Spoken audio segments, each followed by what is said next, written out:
Wala pa rin pong patid ang paglilibot at aktibidad ng mga kandidato sa pagkasenador para manligaw ng mga botante. Tinutukan sila ni Marisol Abduraman.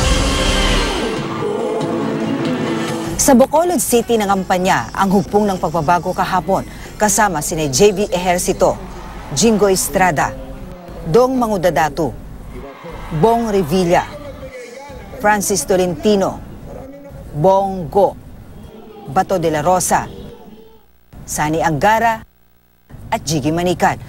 Nasa Pampanga si Pia Cayetano, sa General Santos City si Coco Pimentel.